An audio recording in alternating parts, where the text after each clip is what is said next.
Rents are going up as fast as home prices in Chicago. Let's talk about that, why it's happening and what you can do about it. While home prices get most of the attention, rents have been going up even faster in Chicago. They've been averaging 8.5% higher so far this year. So here's what happened. When the pandemic hit in 2020, at first everyone just kind of stopped and hid in their homes, looked around and waited to see what happened. Once people started to realize that we were in this for the long haul, they started to realize that all of the bars and restaurants that they lived near, all of the pools and gyms and amenities in the apartment buildings that they were renting weren't gonna be available for a while. So what a lot of people did, because they didn't have to go to the office anymore, was they moved in with family. They canceled their lease and said, boy, should I pay $2,700 for a one-bedroom apartment next to all these places I can't go to, full of amenities that I can't use? No thanks. So they went home and they saved that money. That caused rent prices to plummet. By the winter of 2020, the bottom had fallen out of rent prices. I know people who got a one-bedroom in a fancy luxury apartment building in River North for $1,700 a month with 6 months of parking included. Today, that apartment will rent $2,700 per month. Now, this is interesting. Home prices didn't drop the way that rents did, even downtown, which is interesting. And there's a couple of reasons that that might be, but one of them is the fact that the for sale market just isn't as liquid. First of all, rents turn over a lot more frequently because people just move more when they're renting, once every 1 or 2 years. Second of all, if you're a landlord and your property is vacant, you are losing money every single day it's vacant. So you're gonna drop that price and do what you need to do to get someone in there and stop the bleeding. If you're a homeowner though, you probably have a big portion of your life savings tied up in your home. You're not gonna drop your for sale price 10%, 15% just to get it sold quickly. You're gonna wait.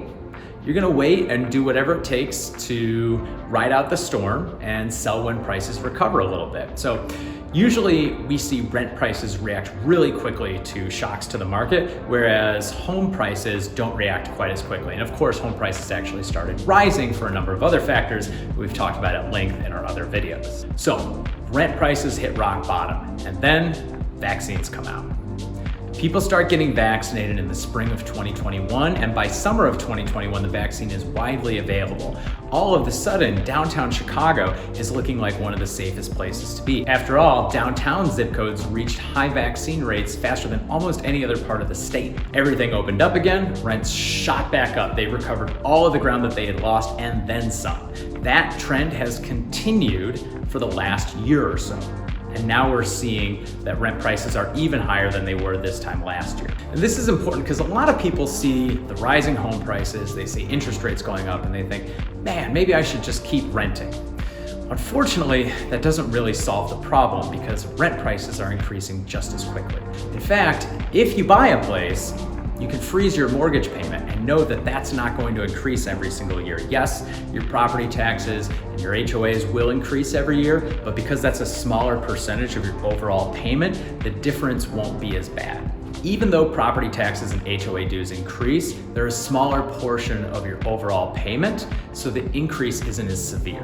But if you're working on your credit or saving up for a down payment, or you're just not sure that you're gonna be able to own this property for more than 3 or 4 years, you're gonna continue renting. So here's 3 ways that you can avoid rent price increases. 1, this is the best thing you can possibly do as a renter, get on the winter rental cycle. Try to get your lease to end between November and February, and you will save probably 10%, if not more, on your monthly rent. Yes, it sucks to move in Chicago in the winter. That will suck for 1 day, and you will enjoy lower rent every single month the rest of the year. Next, try to lock in a longer term lease. That way you can at least lock your rent for more than 1 year. In fact, some landlords may even be willing to give you a little bit of a discount for locking in your lease for 2 or even 3 years.